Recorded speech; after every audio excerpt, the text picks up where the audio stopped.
Shalom Bapak Ibu Saudara yang terkasih. Malam hari ini kembali kita akan membahas topik mengenai pneumatologi atau doktrin Roh Kudus. Ini adalah pertemuan kedua dari pembahasan tentang Roh Kudus. Sebelumnya saya membahas mengenai personality dan keilahian dari Roh Kudus. Namun saya rasa penjelasan saya yang kemarin masih kurang lengkap, sehingga perlu saya tambahkan beberapa penjelasan.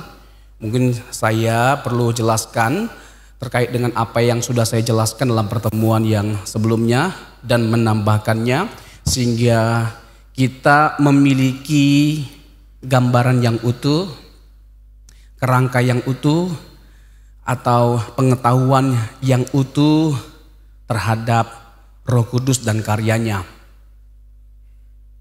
Kepribadian dan keilahian dari Roh Kudus. Kita tahu bahwa Roh Kudus itu jarang dibahas dalam ibadah atau seminar-seminar di gereja. Lebih banyak mungkin yang dibahas adalah tentang Yesus. Padahal ini sama pentingnya dengan pembahasan tentang Yesus atau Tritunggal.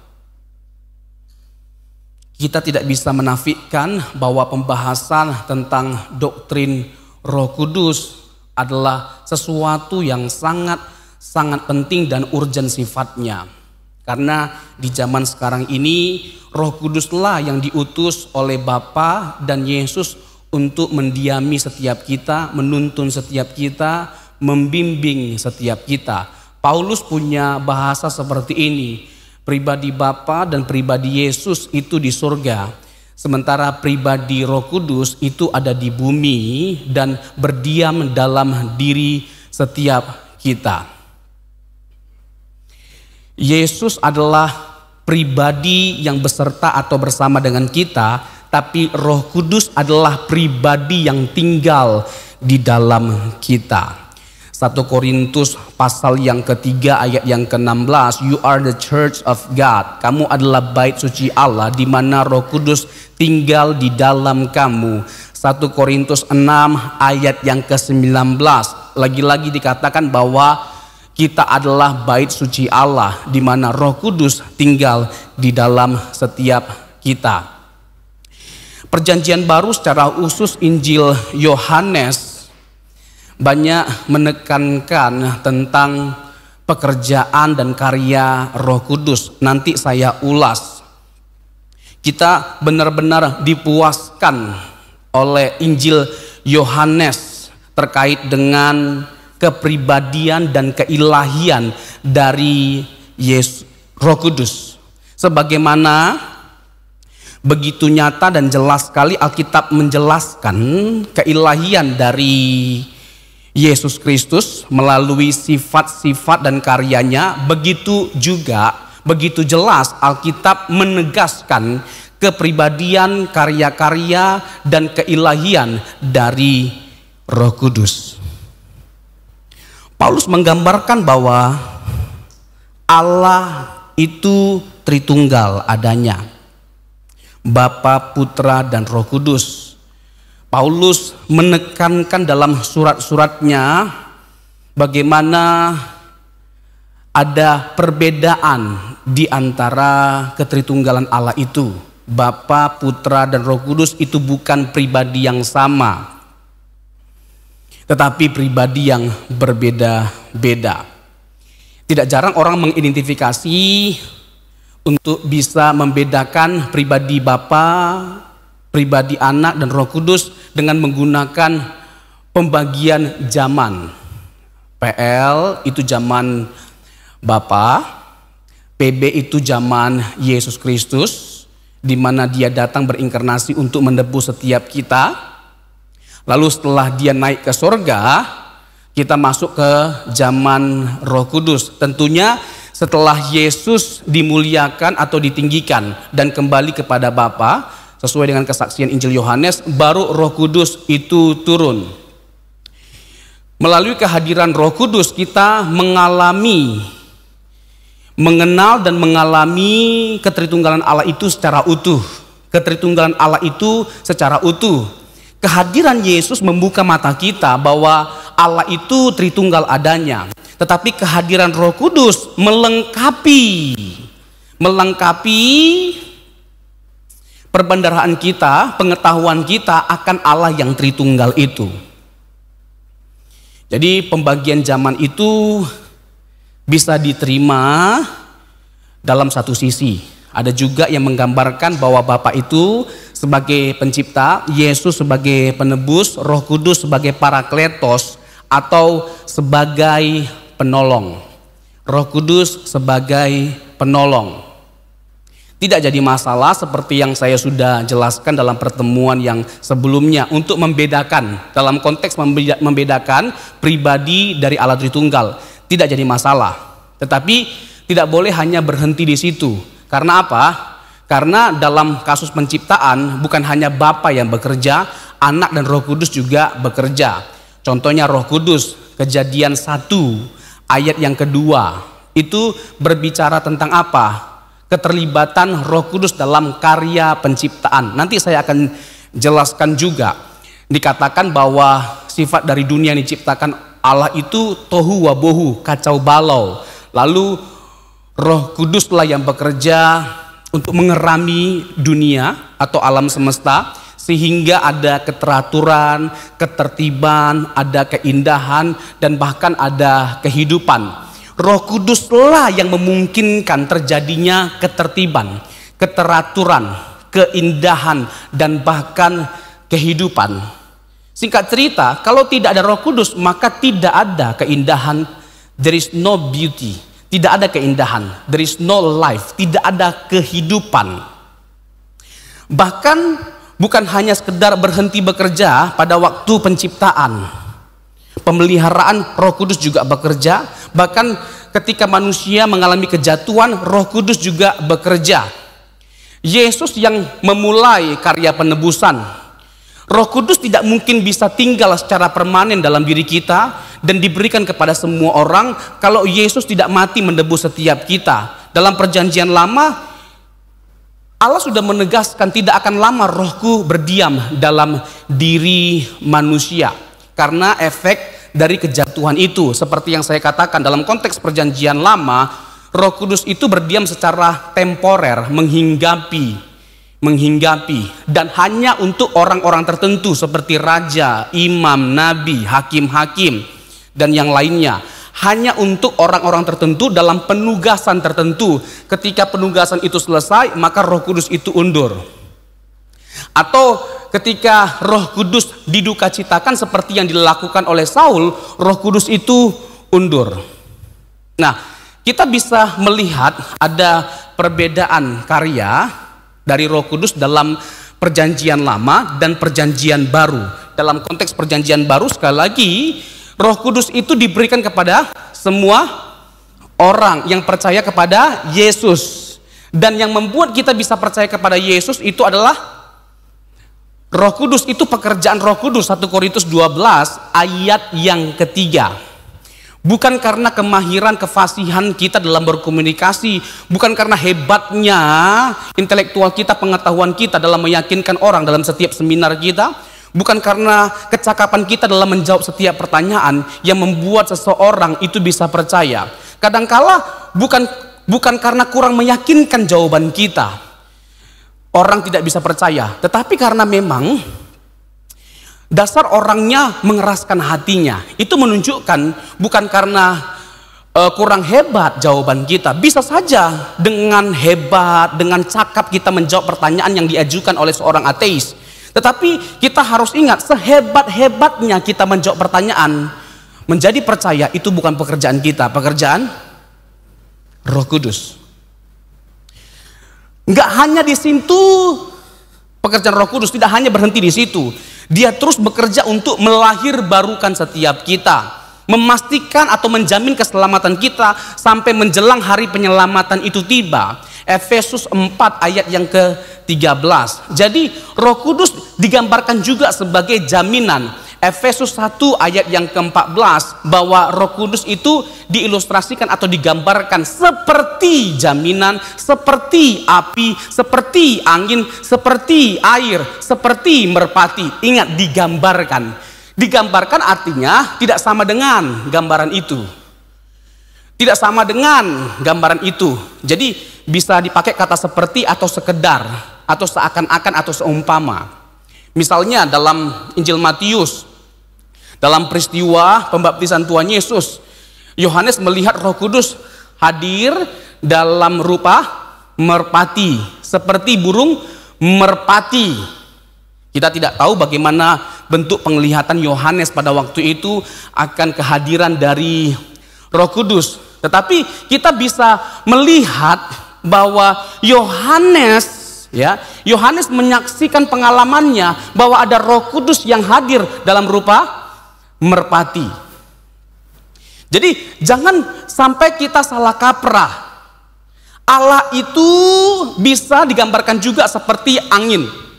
Kata dalam bahasa Ibrani, kata ruah yang dipakai, ruah Elohim, itu bisa diterjemahkan secara teknis atau literal angin Allah. Digambarkan Allah Roh Kudus itu seperti angin, angin badai atau angin sepoi-sepoi, itu bisa saja menurut para pakar. Tetapi jangan dianggap bahwa Roh Kudus itu angin, atau seperti pandangan-pandangan yang sudah dianggap bidat atau sesat dalam sejarah gereja. Misalnya Arius yang memandang bahwa Roh Kudus itu hanyalah kekuatan Allah, pengaruh Allah. Lalu dikembangkan di kemudian hari oleh Unitarianisme atau saksi Yehova yang menganggap bahwa Yesus itu hanya tenaga aktif Allah, energi aktif Allah, seperti tenaga listrik atau pengaruh. Nah, ini pandangan-pandangan yang salah atau tidak tepat atau tidak sesuai dengan kebenaran Alkitab. Benar, Alkitab itu menggambarkan Roh Kudus seperti merpati, seperti kuasa Allah, atau kekuatan yang berasal dari Allah, atau dia agen aktif dari Allah. Benar, tetapi jangan jadi kita menyamakan Roh Kudus dengan merpati, dengan air, dengan api. Ada yang menarik kalau kita membaca Yohanes pasal yang ketiga, bahwa Yesus akan membaptis kita dengan apa?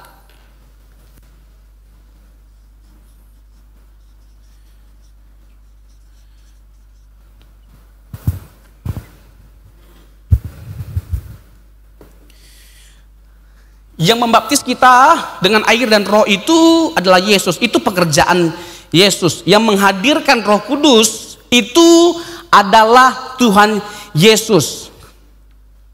Dalam konsili Nisea ditegaskan keilahian dari Roh Kudus.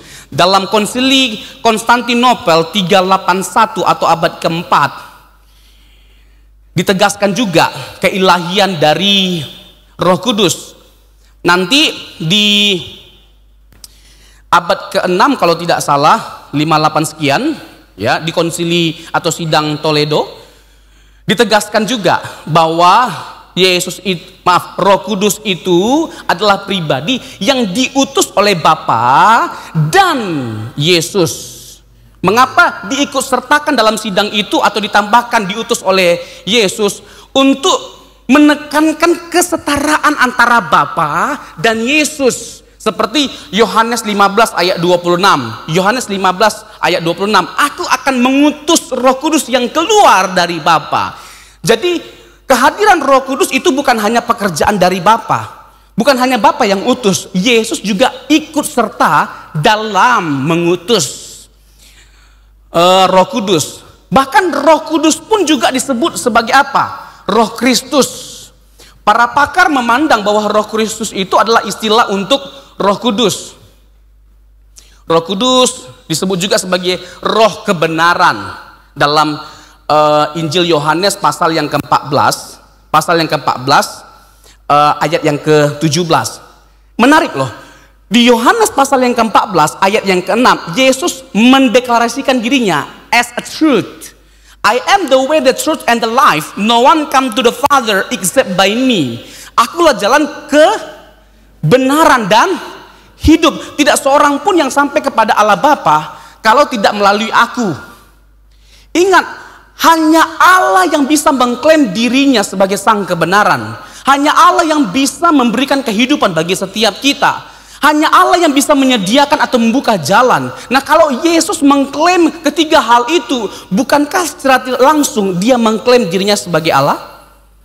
Nah, jauh lebih menarik lagi, ada satu pengetahuan tambahan bagi setiap kita. Ternyata bukan hanya Yesus yang disebut sebagai kebenaran, Roh Kudus pun disebut sebagai sang kebenaran. Yohanes pasal yang ke-14 ayat yang ke-17 itu menunjukkan bahwa Roh Kudus juga sama hakikatnya dengan Yesus dan Bapa. Pernyataan Yesus itu menarik ketika menyebut Roh Kudus sebagai Parakletos. Bukan hanya penolong, tapi penolong yang lain. Penolong yang lain. Kalau Roh Kudus sama dengan Yesus, Yesus tidak akan mengatakan penolong yang lain. Jadi kata yang lain menunjukkan bahwa ada pribadi yang akan datang yang sama hakikatnya dengan dia, tapi pribadi yang berbeda dengan Yesus. Hakikatnya sama, tapi pribadinya berbeda. Bisa ditangkap? Penolong yang lain, Parakletos. Nah, ini sesuatu yang very interesting untuk kita perhatikan, kita pelajari, untuk membuat kita benar-benar mengerti dan tidak asal membeo.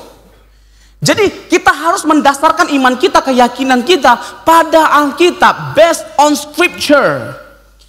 Jadi jangan hanya membeo, yang benar itu begini menurut gerejaku, begini menurut pendetaku, begini menurut pembimbing rohaniku. Kebenaran itu sesuatu yang harus kita telah sendiri, kita gali, kita buktikan.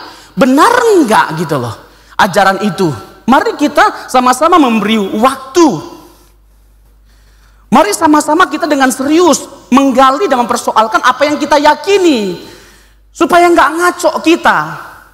Nah, belakangan ini saya ada agak kecewa-kecewanya dengan artis-artis yang beragama Kristen, yang maaf kata miskin secara pengetahuan, tapi ngebacotnya luar biasa, ngomongin tentang doktrin Kristen, keyakinan kekristenan, tetapi dia nggak tahu apa-apa. Dalami dulu imanmu supaya kamu tidak tergoncangkan, tidak terombang-ambingkan, supaya tidak dengan mudah gitu loh tersesatkan. Misalnya yang belakangan ini, masa dianggap bahwa orang Kristen atau orang Katolik menyembah patung? Di mana apa? Tidak ada apa? Orang Kristen atau orang Katolik yang mengklaim bahwa mereka itu menyembah patung, kan itu sebuah kekonyolan. Jadi kalau tidak ngerti, tidak usah ngomong gitu loh. Jadi haruslah menurut saya kita serius mempersoalkan iman kita atau keyakinan kita, karena ini menyangkut keselamatan kita, ini menyangkut kehidupan kekal kita. Jadi ini urgent sifatnya, mendesak. Tidak ada hal yang lebih mendesak setiap kita selain Tuhan dan kerajaannya. Matius pasal yang ke-6 ayat 33. Kita kembali kepada pembahasan air dan roh. Jadi menurut para pakar itu sebenarnya satu ini. Ini satu ini. Air dan roh. Jadi air, kalau kita merujuk kepada Yehezkiel pasal yang ke-36 ayat yang ke-25. Yehezkiel pasal yang ke-36 ayat 25. Mudah-mudahan tidak salah. Air itu menggambarkan tentang apa? Sesuatu yang mentahirkan, sesuatu yang memurnikan. Mentahirkan, memurnikan. Memurnikan.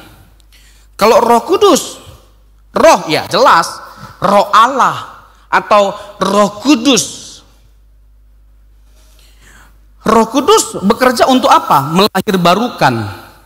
Ini kan percakapan melahirbarukan. Melahirbarukan. Yohanes pasal yang ketiga. Ini kan percakapan Tuhan Yesus dengan Nikodemus. Asing bagi asing bagi Nikodemus pernyataan Tuhan Yesus bahwa kamu harus dilahirkan kembali. Makanya Tuhan Yesus merasa aneh, kok ini orang bisa nggak ngerti, kenapa sih? Padahal dia pengajar orang Yahudi, dia pengajar, dia juga adalah ahli dalam hal Taurat. Tetapi bisa dia nggak mengerti apa yang Yesus tegaskan terkait dengan kelahiran kembali. Dan kalau kita nggak dilahirkan kembali, kita tidak akan masuk kepada kerajaan Allah. Jadi sebegitu pentingnya kehadiran dari Roh Kudus, sebegitu pentingnya pekerjaan dari Roh Kudus. Sekali lagi saya tegaskan, kalau Roh Kudus tidak ada, maka tidak akan ada kehidupan. Kita tidak bisa dilahirbarukan. Jadi setelah kejatuhan, sebagaimana kisah penciptaan bahwa Roh Kuduslah yang mengerami sehingga terjadi ketertiban, keindahan, keteraturan. Sebagaimana Roh Kudus bekerja seperti ini, pada waktu kita ditebus pun Roh Kudus juga melakukan pekerjaan yang sama. Penciptaan alam semesta itu by proses. Untuk itu kita juga untuk tercipta sebuah kehidupan yang indah, berkenan di hadapan Tuhan, itu dibutuhkan sebuah proses yang panjang. Tidak ada ujuk-ujuk langsung berubah. Tidak, by proses. Kerusakan karakter kita, kebusukan kita, kemunafikan kita, ya, hawa nafsu kita, keinginan daging kita telah berlangsung lama. Itu nggak mungkin langsung semudah membalikkan telapak tangan kita berubah. Enggak, itu by proses. Kita dituntun oleh Roh Kudus. Kalau kita melihat Galatia 5 ayat 22-23, bagaimana Roh Kudus itu bekerja supaya kita menghasilkan buah roh. Dan ayat selanjutnya ditegaskan bahwa kita harus menyalibkan daging. Coba kita buka Galatia pasal yang kelima.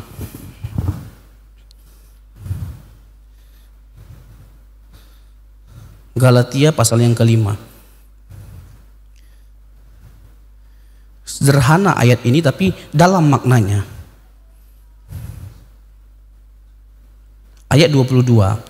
Tetapi buah roh ialah kasih, sukacita, damai sejahtera, kesabaran, kemurahan, kebaikan, kesetiaan, kelemah lembutan, penguasaan diri. Tidak ada hukum yang menentang hal itu. Ini adalah sesuatu yang harus dihasilkan oleh orang-orang percaya. Tetapi ini tidak mungkin tercipta dalam kehidupan kita kalau tidak ada Roh Kudus. Jadi kalau bicara tentang spiritualitas, itu asli pekerjaan Roh Kudus. Seluruh aspek spiritualitas kita atau kerohanian kita itu adalah pekerjaan Roh Kudus. Untuk itu tidak bisa kita tidak dituntun atau tidak dibimbing oleh Roh Kudus. Harus dibimbing oleh Roh Kudus. Ayat 24, barang siapa menjadi milik Kristus Yesus, ia telah menyalibkan daging dengan segala hawa nafsu dan keinginannya. Barang siapa yang barang siapa menjadi milik Kristus, apa yang menjadi tanda dari kita ketika dimiliki oleh Kristus? Kita menyalibkan daging dengan segala hawa nafsu dan keinginannya. Sampai sekarang ini kita masih bisa jatuh ke dalam dosa. Sehebat apapun iman kita, ruang untuk kita bisa jatuh itu ada. Kalau kita merujuk kepada Roma pasal yang ke-7, itu kesaksian Paulus dalam pergumulannya melawan dosa. Ada perdebatan panjang terkait dengan Roma pasal yang ke-7. Sebenarnya itu pergumulan Paulus waktu dia belum bertobat atau sesudah dia bertobat. Waktu sebelum dia percaya Yesus atau sesudah dia percaya Yesus. Tetapi kalau saya memilih, itu adalah pergumulan Rasul Paulus setelah dia bertobat. Justru sebaliknya, yang pertama saya mau tekankan bahwa pergumulan melawan dosa itu adalah pergumulan seumur hidup sampai kita mati. Karena selama kita ada di dunia ini, yang namanya tantangan, godaan, kesempatan untuk jatuh itu tetap ada. Dan kita masih bertubuh daging. Itulah yang digumuli oleh Rasul Paulus dalam Roma pasal yang ke-7. Nanti bisa dilihat ayat 21, 22. Paulus mempersoalkan hal itu. Jadi kita bisa melihat Paulus saja bergumul dengan hebat.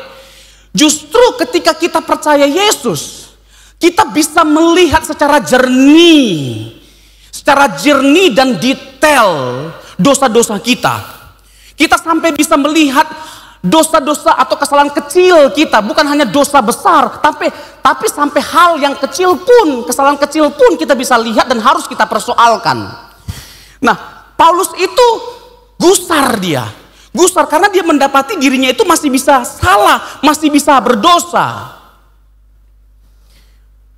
Makanya dikatakan oleh Rasul Paulus dalam pasal yang ke-7, celakalah aku. Kenapa dibilangnya celaka? Karena dia jelaskan 3 hal sebenarnya di Roma pasal yang ke-7 itu. Dia jelaskan tentang apa? Tentang dosa, hukum Taurat, dan ini bukan pemilik TV, HT, hukum Taurat. Lalu anugerah.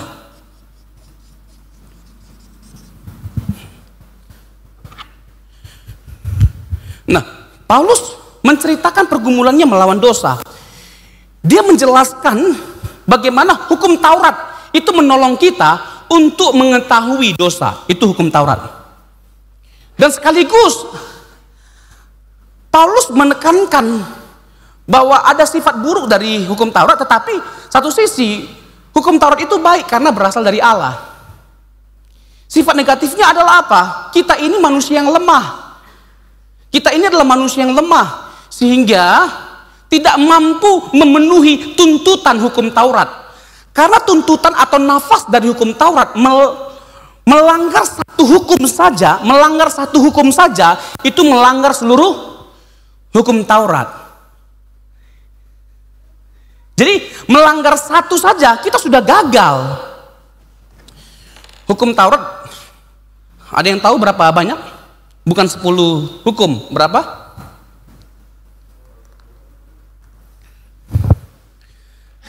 Berapa? 9. Hukum Taurat ada berapa Bapak Ibu?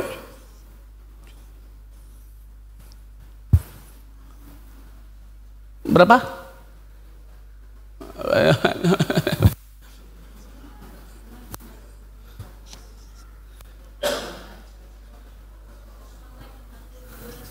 613 dibagi menjadi 3.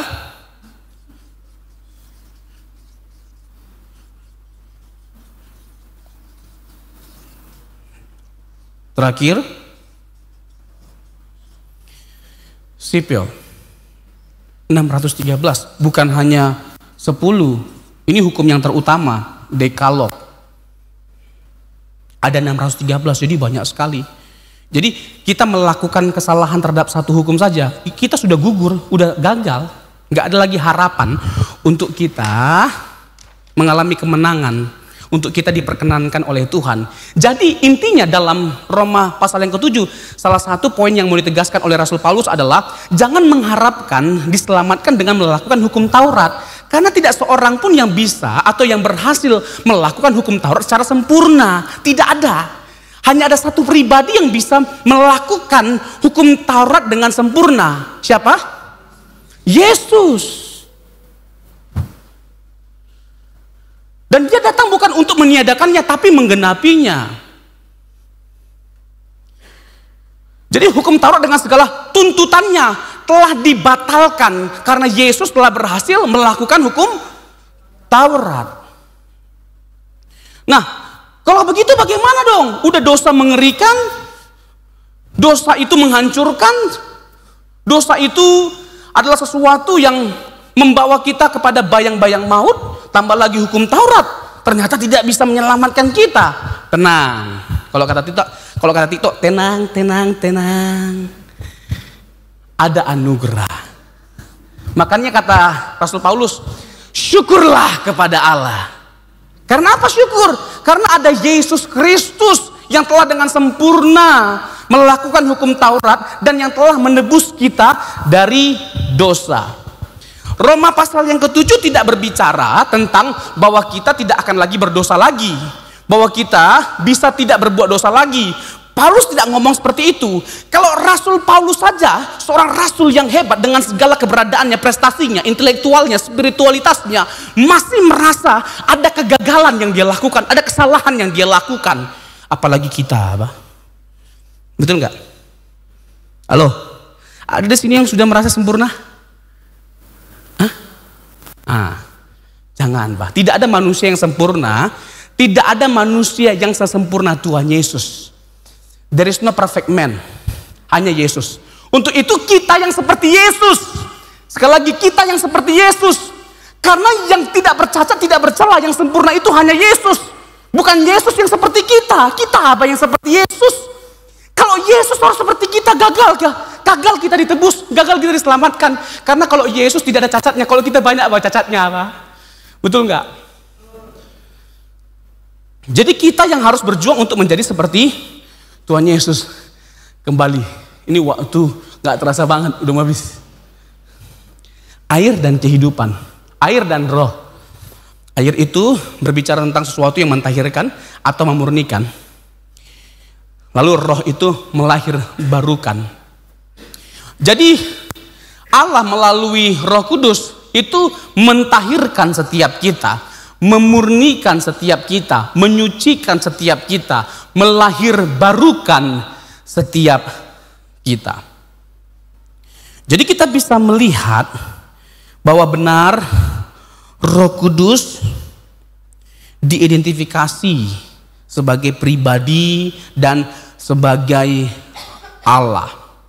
Saya juga sudah menjelaskan dalam pertemuan yang sebelumnya terkait dengan kepribadian dari Roh Kudus, bahwa dia memiliki akal budi, 1 Korintus pasal yang kedua ayat ke-10, memiliki pengetahuan, 1 Korintus 2 ayat yang ke-11, memiliki pikiran, Roma 8 ayat 27, memiliki emosi, Efesus 4 ayat 30, kehendak, Yakobus 1 ayat yang ke-18. Bahkan lebih luas lagi saya jelaskan bahwa ada 7 atribut Roh Kudus yang menegaskan keoknuman atau personalitas dari Roh Kudus.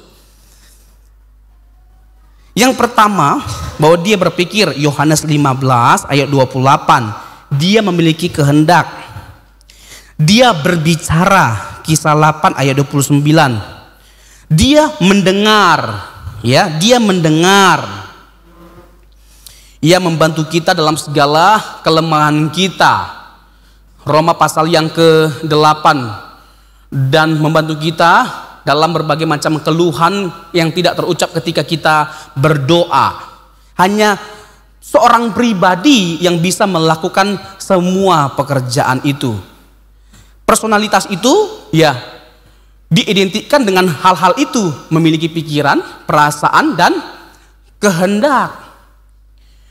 Kalau kita ini disebut pribadi yang bersifat materi. Kalau Roh Kudus ya disebut pribadi yang bersifat non materi. Tapi bukan impersonal, tapi personal. Tapi tidak kelihatan, tidak kasat mata. Karena Allah itu adalah roh. Yohanes yang keempat ayat yang ke-24. Selain itu, Alkitab juga menekankan bahwa Roh Kudus itu bisa ditentang. Kisah 7 ayat 51. Bisa diduka citakan, bisa dipadamkan, bisa dihujat. Itu jelas. Hanya pribadi yang bisa diperlakukan seperti itu. Kita bisa dihujat, kita bisa ditentang, kita bisa dipadamkan semangatnya. Ya, bisa dipadamkan, bisa diduka citakan. Jadi berhenti melihat Roh Kudus itu hanya sebagai suatu pengaruh, suatu kekuatan, suatu daya saja, suatu energi listrik. Karena itu tidak alkitabiah. Roh Kudus itu jelas adalah oknum atau person. Dia adalah pribadi. Pribadi itu memberikan karunia bagi setiap kita. Ada banyak karunia ya, berbahasa roh, melakukan mujizat, menafsirkan bahasa roh, bernubuat, ya, penglihatan atau mimpi, dan masih banyak lagi, ada begitu banyak karunia-karunia. Nanti Bapak Ibu bisa baca 1 Korintus 12, 13, 14. Nanti secara khusus saya bahas dalam pertemuan selanjutnya, karena tidak sedikit diskusi atau perdebatan terkait dengan karunia-karunia atau karismata. Ya, tidak sedikit disalahpahami atau diperdebatkan tentang karunia-karunia dari Roh Kudus. 1 Korintus pasal yang ke-12, 13 dan 14. Jadi tak bisa diragukan lagi bahwa Alkitab, penulis-penulis Perjanjian Baru, Paulus secara khususnya memandang Roh Kudus itu sebagai oknum. Dia adalah satu oknum ilahi yang agung, dan benar-benar dia adalah Allah itu sendiri. Nah, kita juga bisa melihat bagaimana Alkitab dengan jelas dan banyak sekali ya data, atau kaya sekali ya Alkitab dalam menjelaskan. Banyak sekali ayat-ayat dalam Alkitab yang menekankan keilahian dari Roh Kudus, kealahan atau keilahian dari Roh Kudus. Kita bisa melihat atribut-atributnya, ya. Kita juga bisa melihat keilahiannya melalui karya dari Roh Kudus. Kita mulai dari atribut-atribut yang menekankan keilahiannya. Beberapa atribut ini menunjukkan bahwa benar Roh Kudus itu adalah Allah dan berbeda dari pribadi Bapa dan pribadi Anak. Roh Kudus itu bukan Bapa. Roh Allah itu Roh Kudus. Para pakar setuju pada umumnya menegaskan bahwa Roh Allah itu Roh Kudus, bukan Bapa. Roh Allah itu adalah Roh Kudus atau dia berasal dari Bapa. Tetap istilah Roh Allah itu adalah Roh Kudus. Jadi berbeda dengan Bapa, tidak sama dengan Bapa. Karena apa? Karena dia juga melakukan pekerjaan-pekerjaan dari Allah. Itu yang pertama. Yang kedua, tadi sudah saya singgung di awal bahwa Yesus Kristus mengidentifikasi Roh Kudus itu sebagai penolong, dan bukan hanya penolong tapi penolong yang lain. Penolong yang lain. Sebagaimana anak itu berbeda dengan Bapa, Roh Kudus juga berbeda dengan Bapa. Ya, sebagaimana Bapa mengutus anak yang menunjukkan bahwa anak berbeda dengan Bapa, begitu juga dengan Bapa mengutus Roh Kudus yang menunjukkan bahwa Roh Kudus berbeda dengan Bapa. Nah, atribut yang pertama hidup atau kehidupan. Hidup atau kehidupan. Roma 8 ayat 2. Ya, hidup itu adalah atribut ilahi. Yohanes 3 ayat yang ke-10. Yohanes 1 ayat yang ke-4. 1 Timotius 3 ayat yang ke-15. Sebagaimana Bapa dan Putra memiliki hidup pada dirinya, demikian pula Roh Kudus memiliki hidup pada dirinya sendiri. Yang bisa menghidupkan itu yang punya kehidupan atau sang kehidupan atau sumber dari kehidupan. Alkitab mengidentifikasi bahwa Roh Kudus itu punya kehidupan dari dirinya sendiri. Berikut adalah sebuah ungkapan rumit yang harus disampaikan. Ini merupakan salah satu yang saya kutip ya, pernyataan dari seorang teolog atau apologet, Michael Reeves. Dikatakan bahwa berikutlah sebuah ungkapan yang rumit yang harus disampaikan, bahwa kita sendiri tidak memiliki kehidupan. Kita sepenuhnya bergantung kepada roh, kepada roh. Kalau kita tidak ada Roh Kudus, maka tidak ada kehidupan dalam diri kita. Kita digambarkan sebagai orang yang telah mati, seperti kata Rasul Paulus. Yang menandai kita sebagai milik Allah adalah roh. Melalui roh kita diangkat sebagai anak-anak Allah, diadopsi sebagai anak-anak Allah. Kita bisa menjadi anak-anak Allah sekali lagi itu karena pekerjaan Roh Kudus. Roma 8 ayat 14 sampai 16. Atribut yang kedua adalah maha tahu. Hanya Allah yang maha tahu. Kita bisa mengetahui sesuatu tentang seseorang atau tentang sesuatu, tapi pengetahuan kita bersifat terbatas. Allah tidak terbatas. Nah, Roh Kudus ditekankan, dijelaskan bahwa dia memiliki sifat maha tahu. 1 Korintus 2 ayat yang ke-10 sampai 12. 1 Korintus 2 ayat yang ke-10 sampai 12. Dan bukan hanya itu, dia juga menyelidiki hal-hal yang tersembunyi dalam diri Allah. Ya. Dia menyelidiki hal-hal yang tersembunyi dari diri Allah. Dengan demikian jelas bahwa itu menunjukkan bahwa dia adalah Allah. Yang ketiga, maha kuasa. Roh Kudus itu maha kuasa. Kalau benar dia maha kuasa, apa yang menunjukkan bahwa dia benar-benar maha kuasa? Dia turut mencipta. Dia turut dalam karya penciptaan. Kemahakuasaan Roh Kudus dilihat dalam penciptaan. Dalam Kejadian 1 ayat 2, Roh Kudus terlihat melayang-layang di atas permukaan air. Roh Kudus juga memberikan kehidupan pada ciptaan. Ayub pasal 33 ayat yang keempat. Lalu maha hadir, Mazmur 139 ayat 7 sampai ayat yang ke-10. Lalu Yohanes 14 ayat yang ke-17.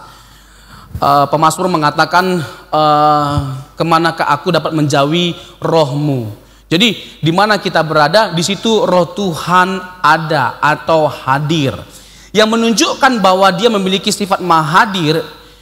Dia itu bisa ada dalam diri setiap kita. 6 miliar orang di dunia ini misalnya. Lalu ke 6 miliar itu percaya. Nah, Roh Kudus itu bisa tinggal dalam diri setiap 6 miliar orang ini. Nah, bagaimana mungkin dia bisa hadir dalam diri setiap orang itu kalau Roh Kudus tidak hadir? Jadi itu menegaskan kemahadiran dari Roh Kudus. Selanjutnya kekal. Ya, kekal. Jadi Roh Kudus itu setara, bukan hanya sehakikat, Bapak Ibu ya. Roh Kudus itu bukan hanya sehakikat. Ini saya kasih satu pemikiran yang sederhana, yang bersifat logis, tapi juga teologis. Karena ayat-ayatnya sudah saya utarakan juga tadi. Allah Tritunggal itu bersifat apa? Yang pertama koeternal, sama kekalnya. Yang kedua koequal, setara atau sederajat. Mereka bukan hanya sehakikat, tetapi setara. Nanti saya akan jelaskan ini dalam pertemuan terakhir. Kurang lebih penjelasan Allah orang Kristen ini ada 2 kali pertemuan lagi. Minggu selanjutnya nanti tentang karunia-karunia roh. Lalu terakhir terkait dengan subordinasi atau adakah hierarki dalam Tritunggal, ketritunggalan Allah. Nanti saya akan jelaskan. Itu terkait dengan ontologi dan ekonomi. Ekonomi itu oikos nomos. Esensinya berbicara tentang keteraturan, tata kelola. Ya, bagaimana dalam sebuah karya atau peristiwa atau pekerjaan ada keteraturan, diciptakanlah tata kelola. Supaya terjadi tata kelola atau keteraturan, maka harus ada pemimpin. Nah, Bapa digambarkan sebagai pemimpin. Dalam konteks inilah Yesus itu lebih rendah daripada Bapa dalam konteks Tritunggal ekonomi. Tetapi dalam konteks ontologi atau hakikatnya atau fungsinya, mereka itu setara. Dalam konteks apa Tritunggal ekonomi itu? Dalam konteks inkarnasi. Inkarnasi dalam konteks menyelamatkan umat manusia. Yang namanya Allah itu pasti setara. Sekali lagi ya, ini bukan hanya sekedar dari argumentasi logika atau filosofis. Bukan, tetapi juga bisa dibuktikan secara teologis seperti yang sudah saya lakukan. Yang namanya sehakikat itu harus setara, tidak bisa tidak setara. Misalnya kita Bapak Ibu, kita dari sisi fungsi, dari sisi jabatan mungkin bisa berbeda. Tapi dari sisi esensi atau hakikat, kita pasti setara, Pak. Misalnya orang sering pakai ayat ini untuk menekankan bahwa Bapak itu lebih tinggi, lebih besar daripada anak. Tetapi aku mau supaya kamu mengetahui hal ini. Yaitu kepala dari tiap laki-laki ialah Kristus, kepala dari perempuan ialah laki-laki, dan kepala dari Kristus ialah Allah. Itu kan jelas. Kepala dari perempuan siapa? Laki-laki. Kepala dari Kristus siapa? Allah. Nah berarti jelas dong, Bapa itu kan kepalanya Yesus, berarti dia Allah. Tunggu dulu Pak, pahami Pak konteksnya dengan benar. Dalam pengertian apa? Dalam pengertian apa? Dalam pengertian fungsi atau jabatan. Pada waktu Yesus berinkarnasi, jelas dia harus menundukkan diri. Ini namanya Tritunggal ekonomi.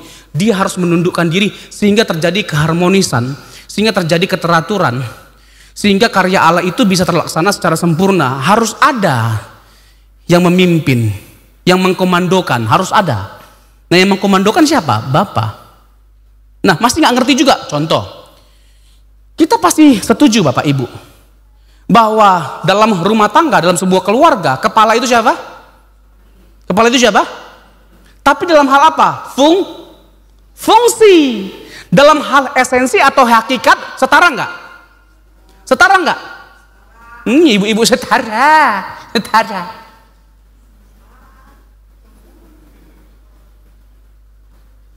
Dalam hal hakikat, dalam hal esensi harus setara.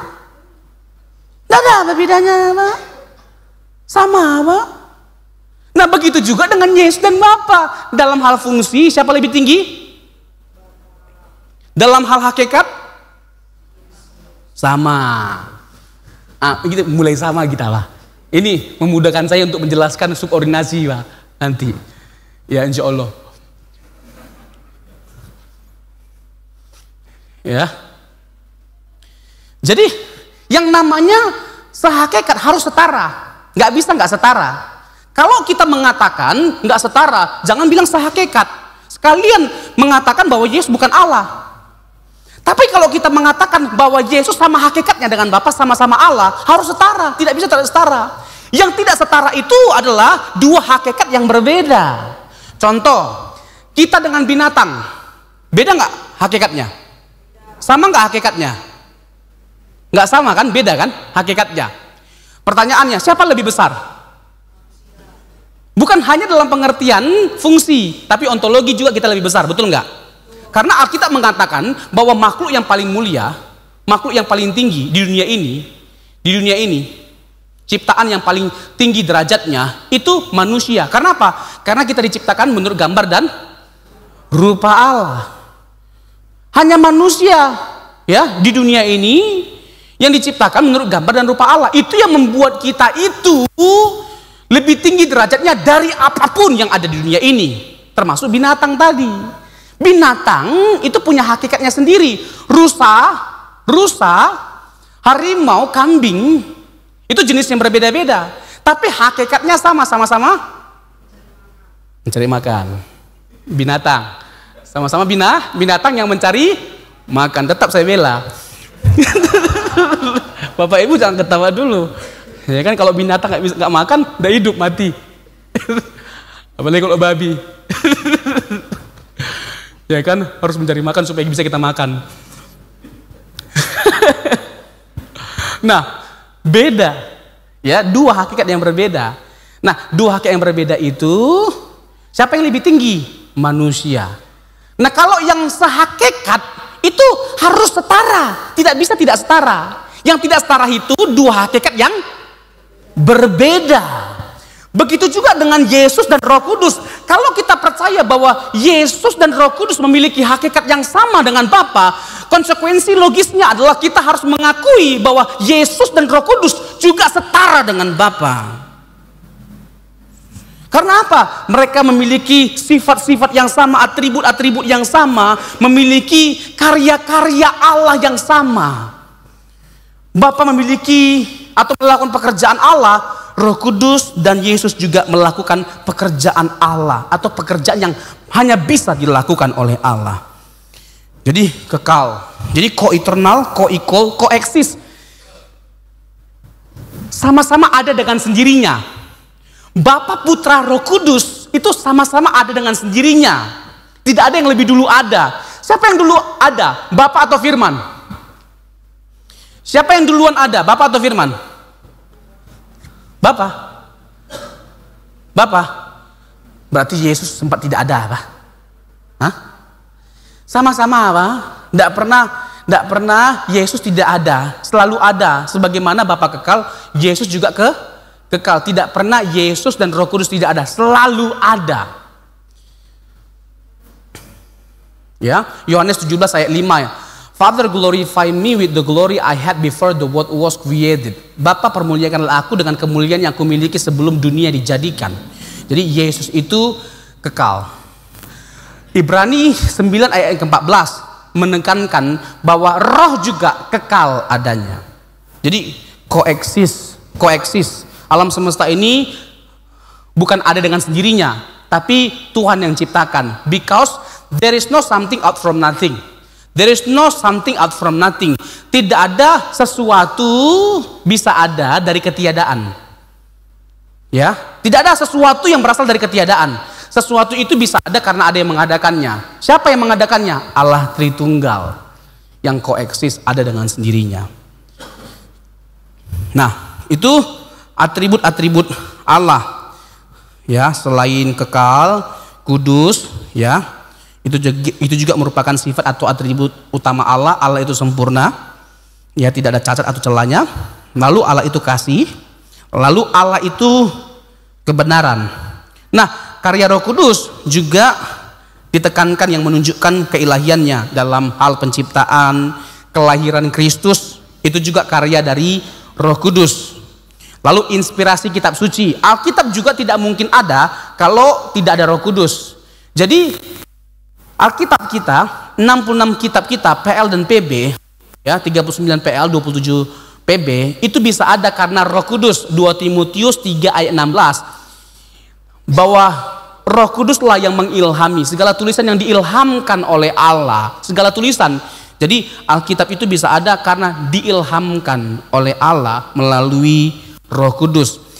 Kita juga bisa lihat dalam 2 Petrus 1 ayat 21, ya. Alkitab atau nubuatan itu ada bukan karena pekerjaan manusia, tapi pekerjaan Roh Kudus. Lalu regenerasi itu juga pekerjaan Allah melalui Roh Kudus. Perantara, ya, jadi Roh Kudus itu adalah perantara atau perwakilan dari Allah Tritunggal. Lalu pengudusan itu pekerjaan dari Allah Tritunggal. Jadi kita bisa melihat bahwa Roh Kudus adalah bagian dari Allah Tritunggal. Roh Kudus pribadi yang berbeda dari kedua pribadi lainnya dan memiliki sifat-sifat, atribut-atribut atau karya yang bisa dilakukan oleh Allah. Tuhan Yesus memberkati.